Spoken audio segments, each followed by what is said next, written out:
A product is like a human being. Basically, product is bundle of benefit. It is born, grows up fast, mature and then finally pass away.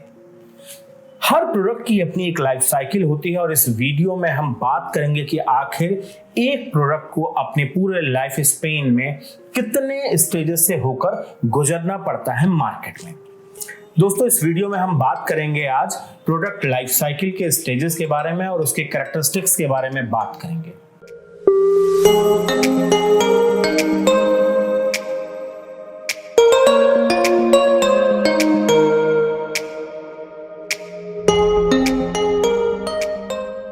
दोस्तों, PLC में total 4 stages होती हैं। पहली stage है हमारी introductory, दूसरी है growth, तीसरी है मैच्योरिटी और चौथी है डिक्लाइन स्टेज है।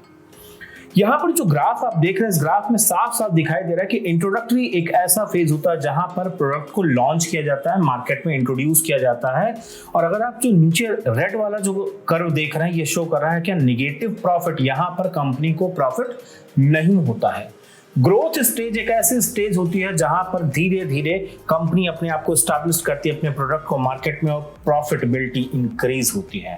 मैच्योरिटी एक ऐसी स्टेज होती है जहां पर पीक पॉइंट, अगर आप ग्राफ में देख रहे हैं ये वॉलेट कलर की जो लाइन है इसमें आप देख रहे हैं टॉप पर पीक पर मैच्योरिटी स्टेज, यहां पर मार्केट सैचुरेटेड है, इससे ज्यादा आपको मार्केट में डिमांड नहीं मिल रहा है। लेकिन धीरे धीरे जब आपके नंबर ऑफ सेल्स बढ़ रहे हैं तो अब क्या होता है, इसमें प्रोडक्ट में आपके धीरे धीरे फॉल आने लगता है।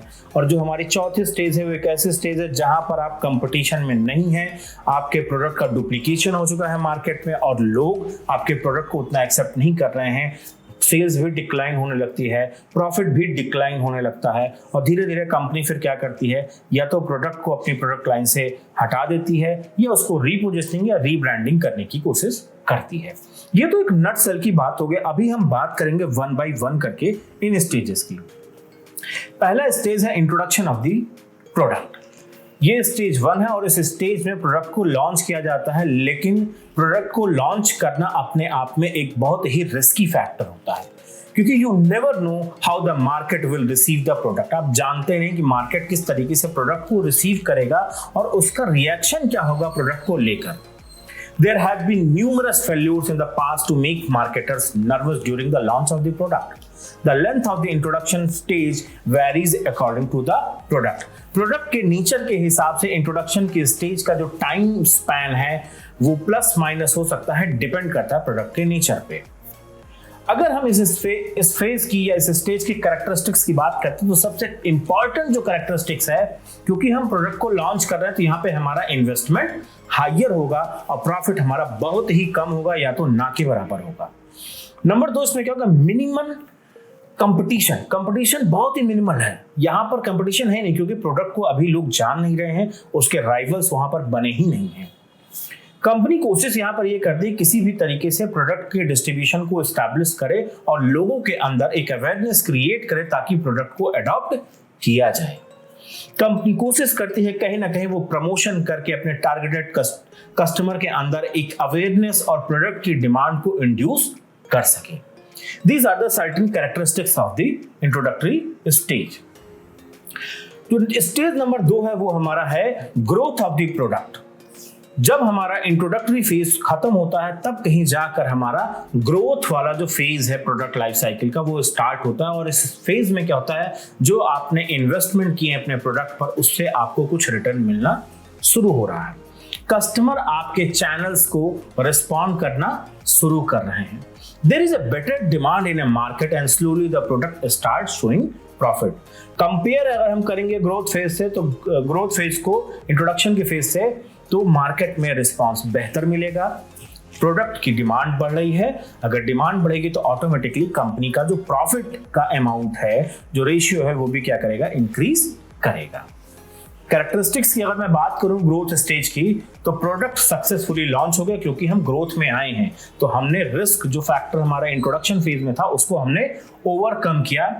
इंट्रोडक्शन फेज में डिमांड नहीं था, लेकिन ग्रोथ फेज में प्रोडक्ट की अवेयरनेस बढ़ रही है और डिमांड कहीं ना कहीं इंक्रीज हो रही है। अगर डिमांड इंक्रीज हो रही है तो डिस्ट्रीब्यूशन भी इंक्रीज होगा और यहाँ पर कंपटीशन इंटेंसिफाई हो रहा है, क्योंकि अब हमारे राइवल्स भी धीरे धीरे मार्केट में स्टैंड कर रहे हैं और वो हमारे प्रोडक्ट के साथ कंपीट कर रहे हैं।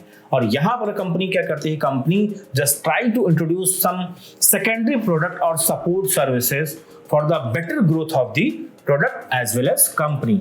और लास्ट में सबसे इंपॉर्टेंट क्या है, यहाँ पर revenue generation, return on investment हमारा क्या हो रहा है, बेहतर होता जा रहा है। थर्ड स्टेज हमारा है मैच्योरिटी का। जैसा कि हम जानते हैं आजकल टेक्नोलॉजिकली जो है बहुत ही एडवांस टेक्निक्स आ चुकी हैं इंडिया में, और इसका इम्पैक्ट ये होता है कि लोग प्रोडक्ट की डुप्लीकेसी करने लगते हैं।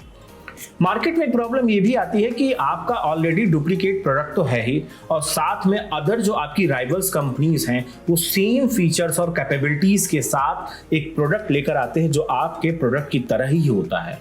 अब इसका इम्पैक्ट ये आता है कि आपके प्रोडक्ट की जो यूएसपी है वो कम अट्रैक्टिव हो जाती है, कस्टमर आपके प्रोडक्ट को पसंद ना करके राइवल कंपनी के प्रोडक्ट की तरफ जाते हैं। एक पॉइंट इसमें और आता है, जो प्रोडक्ट की डुप्लीकेसी होगी तो डुप्लीकेट प्रोडक्ट में वो प्रोडक्ट के फीचर्स नहीं मिलते जो जेन्युइन प्रोडक्ट में होते हैं। धीरे धीरे एक्चुअली में कंपटीशन यहां पर बहुत ज्यादा बढ़ जाता है और राइवल्स क्या करते हैं, पेनिट्रेशन प्राइसिंग। पेनिट्रेशन प्राइसिंग क्या है कि जैसे जियो ने क्या किया, टेलीकॉम इंडस्ट्री एकदम डेंस थी तो उन्होंने क्या किया, फ्री ऑफ कॉस्ट प्रोवाइड किया। तो उन्होंने मार्केट को, डेंस मार्केट को पेनिट्रेट किया, एक छेद बनाया और उस छेद से उन्होंने क्या किया, एक रास्ता बना के मार्केट में एंट्री ली और अपनी इस पेनिट्रेशन प्राइसिंग से धीरे धीरे मार्केट को कैप्चर कर लिया। तो कंपटीटर भी क्या करते हैं, इस टाइम पर पेनिट्रेशन प्राइसिंग का यूज करके वो मार्केट में अपनी एक मार्केट शेयर को इंक्रीज करने की कोशिश करते हैं। वो कम कीमत पर बेहतर प्रोडक्ट जो है बेचना चाहते हैं। तो मैच्योरिटी स्टेज में होता क्या है कि प्रोडक्ट मैक्सिमम सेल पर होता है, अब उससे ज्यादा उसकी सेल नहीं हो सकती। अगर आपने इन चीजों को ओवरकम नहीं किया तो आपके लिए डेफिनेटली आप स्टेज 4 में चले जाएंगे, जो कि आपकी क्या है, डिक्लाइन स्टेज है, या उसे मैं एक तरीके से कहूंगा डेथ स्टेज कहिए आप। Now coming to the characteristics of the maturity stage. Competition एकदम हाई होता है, पीछे भी मेंशन किया, क्योंकि आपकी राइवल्स कंपनीज आपके ही तरह लुक ए लाइक प्रोडक्ट लेके आ रहे हैं कंपैरेटिवली कम प्राइस पर, पेनिट्रेशन प्राइसिंग यूज कर रहे हैं। Product is established in promotion expenditures are less. Company actually में क्या करती है, वो मान के चलिए प्रोडक्ट की ऑलरेडी मार्केट में डिमांड है तो there is no need to spend more on advertisement and promotion. Little growth potential for the product के लिए ग्रोथ के जो पोटेंशियल है अब उतने नहीं है। पेनिट्रेशन प्राइसिंग के साथ राइवल्स आ चुके हैं, लोअर प्रॉफिट मार्जिन है। बेसिक जो फोकस है कंपनीज का इसमें, वो किसी तरीके से मार्केट शेयर को मेंटेन करने पर है, और वो ये कोशिश करते हैं किस तरीके से कस्टमर को अपने प्रोडक्ट के साथ वो एसोसिएट किए रहें। लेकिन प्रोडक्ट के साथ कस्टमर को एसोसिएट करना एक बहुत बड़ा चैलेंज है मैच्योरिटी स्टेज का। दोस्तों अब मैं लास्ट स्टेज की बात करूंगा, जो कि stage of decline. There is a one product and 10 competitors, minimum profit, huge amount of manpower and resources in use, a typical scenario which a product might face in the last stage. एक product है, market में 10 से ज्यादा आपके competitor हैं, profit कम है, ढेर सारा रिसोर्सेज यूज कर रहे हैं, मैन पावर यूज कर रहे हैं। ये एक बहुत ही डिफिकल्ट सिचुएशन होती है किसी भी प्रोडक्ट के लिए उसके लास्ट स्टेज में। In this stage, expenditure begin to equal the profit or worse, expenses are more than profit. इस स्टेज में ये होता है कि आप या तो नो प्रॉफिट नो लॉस वाले पॉइंट पर आ जाते हैं। इवन अगर कंडीशंस बहुत खराब होती हैं तो आपके एक्सपेंडिचर आपके प्रॉफिट को क्रॉस कर जाते हैं, यानी you are in negative profit. और जब ऐसी स्थिति होती है तो प्रोडक्ट को आगे सर्वाइव कर पाना बहुत ही डिफिकल्ट हो जाता है। डिक्लाइन स्टेज की जो कैरेक्टरिस्टिक्स है वो क्या है, market is saturated, completely market में अब आपके लिए कुछ करने के लिए नहीं है। जितना आपके पास पोटेंशियल था उस पोटेंशियल के हिसाब से आपने अपने प्रोडक्ट को लाइफ स्पैन में बेच लिया, प्रॉफिट अर्न कर लिया है। Now sales and profits declining, sales भी कम हो रहा, रेवेन्यू 100% आपका कम हो रहा या तो निगेटिव हो जा रहा है। कंपनी बिकम कॉस्ट कॉन्शियस, अब इस स्टेज में कंपनी क्या करती है, कॉस्ट कॉन्शियस, वो अपनी कॉस्ट को कट करने पे लग जाती है, मैन पावर को कम करेगी, रिसोर्सेस को कम करेगी, एडवर्टीजमेंट प्रमोशन पे जो काम कर रहे हैं ओवरऑल अपना सारा का सारा वो बजट क्या करते हैं, कम करते हैं। No company has certain options in this stage, या तो वो क्या करे, अपने प्रोडक्ट की रीब्रांडिंग करे, रीपोजिशनिंग करे, या प्रोडक्ट को एक्सटेंडेड प्रोडक्ट लाइफ साइकिल के साथ लेकर आए। आपने अक्सर देखा जैसे प्रोडक्ट है कोई, Samsung Galaxy, Galaxy S1, S12, इस तरीके से जो एक्सटेंशन है उस प्रोडक्ट को वो क्या कर रहे हैं, रीब्रांडिंग कर रहे हैं, रीपोजिशनिंग कर रहे हैं ताकि उस प्रोडक्ट को लेकर चलें। Xiaomi के MI है Note 1, Note 3, Note 4, Note 5, अब 10, 11, इस तरीके से वो क्या करे, एक्सटेंशन लेके आ रहे ताकि उस प्रोडक्ट को वो सर्वाइव कर सके। लेकिन जब वो रीब्रांडिंग या रीपोजिशनिंग करते हैं तो कुछ एडिशनल वैल्यूज उसमें ऐड करती हैं। ठीक है, तो ये हमारे कैरेक्टरिस्टिक्स हैं डिक्लाइन स्टेज के। दोस्तों अभी मैं जो बात करूंगा, there are certain characteristics of the product life cycle. Product life cycle में 4 स्टेजेस हैं, introduction, growth, maturity and decline. There are certain basis like sales, cost, profit, customer, competitor and objective. Sales में देखा जाए तो introduction वाली जो phase होती है वहां पे लो सेल्स होता है, लेकिन ग्रोथ में क्या होता है, रैपिडली इंक्रीजिंग सेल्स। मैच्योरिटी में सेल्स अपने पीक पर होती है, हाइयर होती है, इससे ज्यादा सेल्स नहीं हो सकती। लेकिन डिक्लाइन फेज में हमारी जो है सेल्स क्या हो जाती है, घटने लगती है, डिक्लाइन हो जाती है, नकारात्मक हो जाती है। कॉस्ट, इंट्रोडक्शन फेज में हाई कॉस्ट पर कस्टमर, क्योंकि हम उस समय प्रोडक्ट को लॉन्च कर रहे हैं तो हमारी कॉस्ट ज्यादा इन्वॉल्व हो रही है। ग्रोथ फेज में क्योंकि हमारी सेल्स बढ़ रही है तो एवरेज कॉस्ट पर कस्टमर आती है। मैच्योरिटी में हमारी पीक सेल्स होती है, प्रॉफिट हम काफी अर्न करते हैं तो लो कॉस्ट पर कस्टमर आती है। डिक्लाइन में भी हम क्या होते हैं, लो कॉस्ट पर कस्टमर होते हैं। लेकिन ये स्टेज हमारी ऐसी होती है जहां पे कंपनी अपनी कॉस्ट को मिनिमाइज करना चाहती है। प्रॉफिट की मैं अगर बात करूं तो इंट्रोडक्शन में नेगेटिव, ग्रोथ में हमारा प्रॉफिट इंक्रीज होता है, मैच्योरिटी में हम हायर साइड में होते हैं, मैक्सिमम प्रॉफिट, और डिक्लाइन स्टेज में हमारा प्रॉफिट डिक्लाइन होने लगता है, नेगेटिव प्रॉफिट में आ जाते हैं।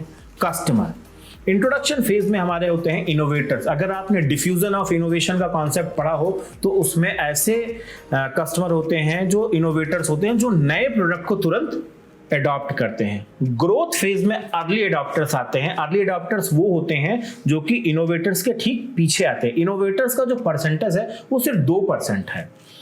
फिर हमारा मैच्योरिटी है, मैच्योरिटी हमारे अर्ली मेजॉरिटी और लेट मेजॉरिटी आते हैं। और डिक्लाइन में आते हैं लेग गार्ड्स। लेग गार्ड ऐसे लोग होते हैं जब प्रोडक्ट मार्केट से जा चुका है, कोई पूछ रहे हैं, यानी कि आज के टाइम पे अगर कोई व्यक्ति अब कीपैड फोन रखकर स्मार्टफोन खरीदने जा रहा है तो वो क्या हो गया, एक लेग गार्ड टाइप का कस्टमर हो गया, जो कि सब चीजें खत्म हो गई तब जाके उन्होंने उस प्रोडक्ट को खरीदा।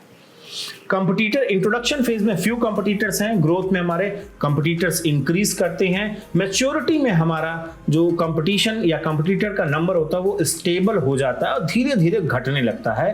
और डिक्लाइन स्टेज में डिक्लाइनिंग नंबर्स होते हैं। ऑब्जेक्टिव की बात करूं तो इंट्रोडक्शन फेज में प्रोडक्ट को क्रिएट करना होता है, अवेयरनेस होती है और कस्टमर के बीच में उसका ट्रायल फेज चलता है। ग्रोथ में मार्केट शेयर को मैक्सिमाइज करना है। मैच्योरिटी में प्रॉफिट को मैक्सिमाइज करना है और मार्केट शेयर को रिटेन करना है, डिफेंड करना है। जितना हमारा मार्केट शेयर है उतना तो मेंटेन करना है, प्लस ये भी कोशिश करना है कि उसको और आगे भी लेके जाने की कोशिश करें। एंड डिक्लाइन फेज में हमारा जो ऑब्जेक्टिव है, रिड्यूस एक्सपेंसेस, प्रोडक्ट को क्या करना, जो हमारे जो खर्चे आ रहे हैं उनको मिनिमाइज करना। This is all about the product life cycle. दोस्तों अगर वीडियो अच्छी लगी हो तो प्रबंधन गुरु चैनल को सब्सक्राइब करें, लाइक करें, शेयर करें। धन्यवाद।